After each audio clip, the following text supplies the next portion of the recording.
World's biggest astrology community in Tamil.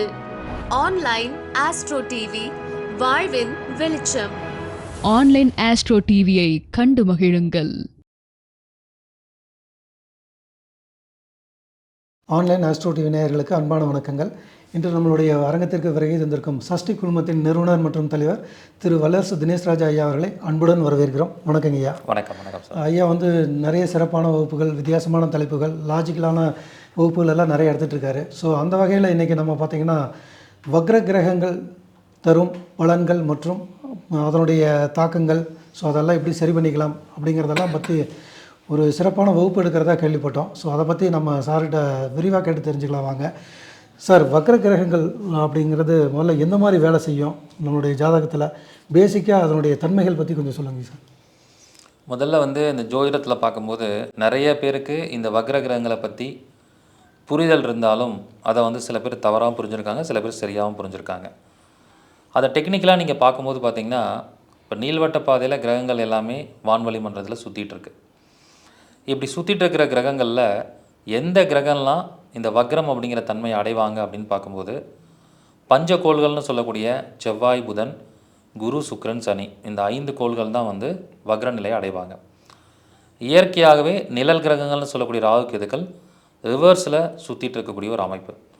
ஒளி கிரகங்கள்னு சொல்லக்கூடிய சூரியன், சந்திரன் வக்ரம் அடையாது. அப்போ இந்த பஞ்ச கோள்கள் தான் வக்ர நிலையை அடைகிறாங்க.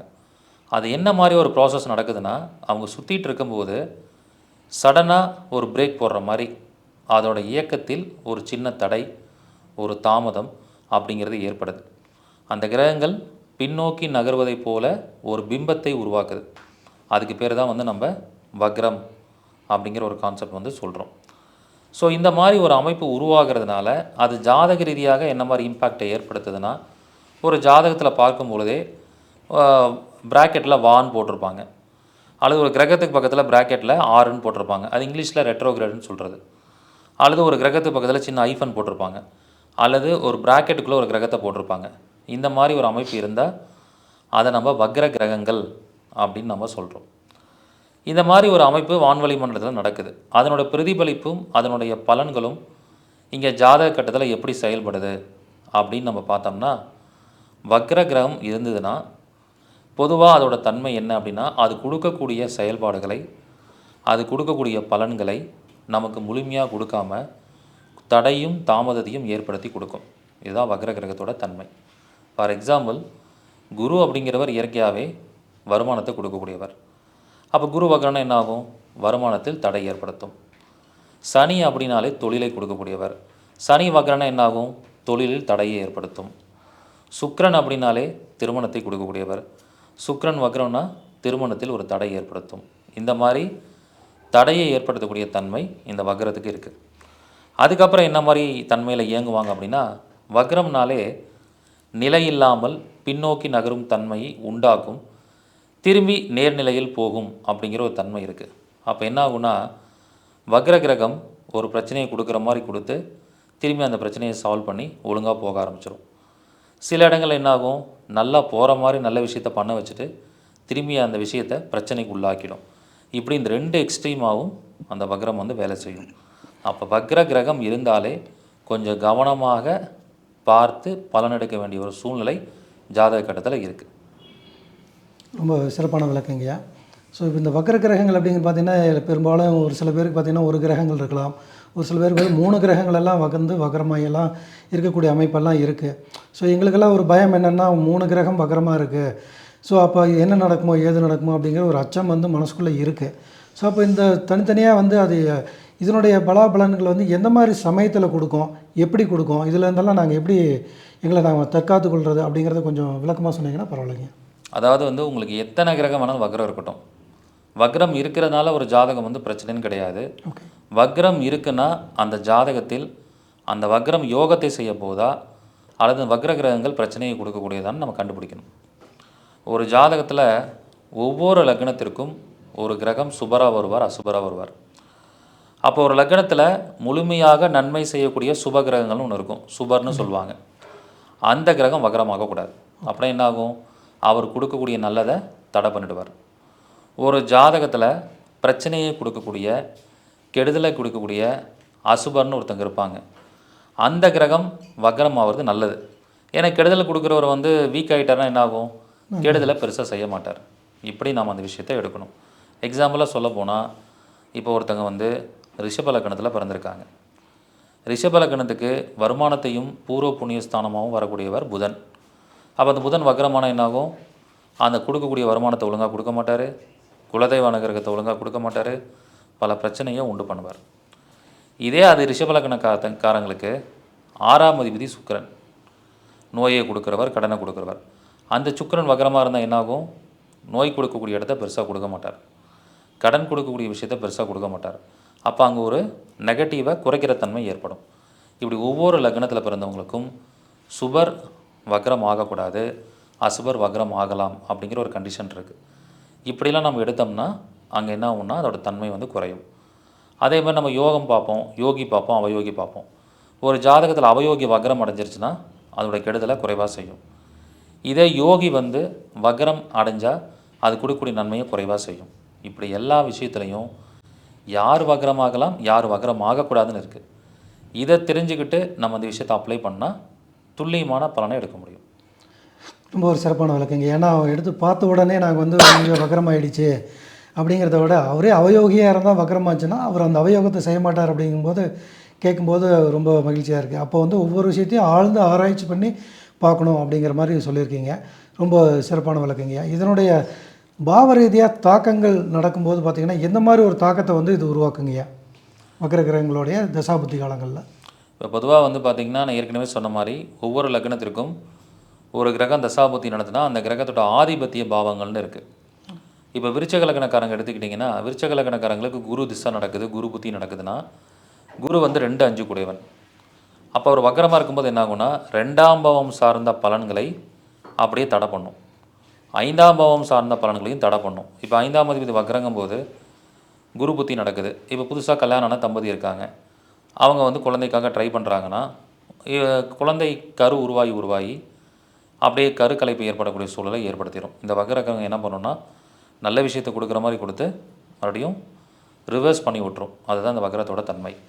2ஆம் இடங்கிறது வருமானம் அப்படிங்கிறனால இவங்க குடும்பம் நல்லதமாக வாழணும்னு நினைப்பாங்க. பட் குடும்பத்தை விட்டு அடிக்கடி பிரிஞ்சு போகிற மாதிரி சூழலை கொடுத்துரும். வருமானம் வர மாதிரி வந்துட்டு திரும்பி செலவாகிற சூழலை கொடுத்துரும். இப்படி ஒவ்வொரு லக்னத்திற்கும் ஒவ்வொரு பாவாதிபதியத்தை அடிப்படையாக வச்சு இந்த பலனை எடுக்கலாம். இந்த பலன்கள்லாம் எப்போ நடக்கும்னா கரெக்டாக குரு புத்தி நடக்கிறப்ப, குரு திசை நடக்கிறப்ப அந்த விருச்சக லக்னக்காரங்களுக்கு நடக்கும். இப்படி ஒவ்வொரு லக்னக்காரங்களுக்கும் எக்ஸாம்பிளாக பார்க்க முடியும். அதே மாதிரிங்க இந்த பாவ ரீதியாக இயக்கங்கள் நம்ம சொல்லுவோம். உதாரணத்துக்கு ஒரு வீடு கட்டுறோம்னா 4ஆம் பாவம் இயங்கும். ஸோ நம்ம வந்து ஒரு 10ஆம் பாவம் தொழில் புதுசாக ஒன்று ஆரம்பிக்கிறோன்னா 10ஆம் பாவம் இயங்கும்னு சொல்லுவோம். ஸோ இந்த அதிபதிகள் எல்லாம் வக்ரமாக இருக்கும்போது நாங்கள் எந்த மாதிரி முன்னெச்சரிக்கையாக எடுத்துக்கணும்? ஸோ அப்போ இதனுடைய தாக்கங்கள் எப்படி இருக்குங்கய்யா? பொதுவாக வந்து இதுக்கு என்ன மாதிரியான விஷயங்கள் முன்னெச்சரிக்கை எடுக்கணும்னா, இந்த பாவங்களோட இயக்கத்தை நீங்கள் ஸ்டார்ட் பண்ணுற டைமே வந்து ஒரு குறிப்பிட்ட டைமில் ஸ்டார்ட் பண்ணணும். ஃபார் எக்ஸாம்பிள், ஒருத்தங்களுக்கு 4ஆம் அதிபதி ஒரு கிரகமாக வராரு. இப்போ வந்து துலா லக்னக்காரங்களுக்கு 4ஆம் அதிபதி சனி, அவர் தான் வீடு சம்மந்தப்பட்ட விஷயத்தை கொடுக்கக்கூடியவர்.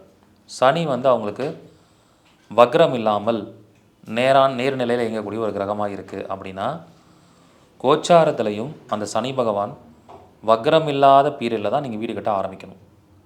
இதே துலா லக்னக்காரங்களுக்கு சனி வக்ரமாக இருந்தால் கோச்சாரத்தில் அந்த கிரகம் எப்போ வக்ரமாக வருதோ அப்போ அந்த காரியத்தை ஆரம்பிச்சிங்கன்னா சிறப்பாக முடிச்சிடலாம். இது ஈவெண்ட்டை பற்றி ப்ரெடிக்ட் பண்ணுறதுல இல்லை ஒரு விஷயத்தை ஆரம்பிக்கிறதுல ரொம்ப முக்கியமாக ஜனன ஜாதகத்தையும் கோச்சாரத்தையும் முக்கியமாக கவனிக்கணும். நிறைய பேர் என்ன பண்ணிடுவாங்க, அவங்க ஜாதகத்தில் வக்ரகிரகமே இருக்காது, ஆனால் ஒரு காரியத்தை அந்த கிரகம் கோச்சாரத்தில் வக்ரம் போகும்போது தான் ஆரம்பிப்பாங்க. அப்போ என்ன ஆகும் தெரியுங்களா, அந்த கிரகம் வக்ரமாக இருக்கிற வரைக்கும் அந்த காரியம் நல்லா போயிட்டுருக்கும். வக்ர நிவர்த்தி என்றைக்கு ஆகுதோ அன்றைக்கி அந்த காரியமும் போன வேகத்திலேயே அந்த காரியத்தை செய்ய முடியாமல் தடை ஏற்பட்டுரும். அப்போ இந்த மாதிரி சில விஷயங்களை சூட்சமமாக பார்க்க வேண்டும். ரொம்ப நுணுக்கமான விஷயங்கள் நிறையா இருக்கும் போல் இருக்குங்க. ஏன்னா ஜனன ஜாதகத்தில் வக்ரமான ஒரு கிரகம் கோச்சாரத்துலேயும் வக்ரமாக இருக்கும்போதும் அந்த பாவ ரீதியாக இருக்கும்போது கரெக்டான விஷயங்கள் நடக்கும். இல்லைன்னா அதனுடைய கிடைக்கக்கூடிய பலன்கள் வந்து நேர்மறைக்கு மேலே எதிர்மறையாக இருக்கிறதுக்கு வாய்ப்பு இருக்குது. நம்ம தசாபுத்தி ரீதியாக நல்லா இருக்கேன்னு நினச்சிட்டு ஒரு காரியத்தை போய் தொடங்கிடுவோம். ஸோ அப்போது இந்த வக்ர கிரகத்தில் வந்து இவ்வளோ நுணுக்க விஷயங்கள் பார்க்க வேண்டியிருக்கு.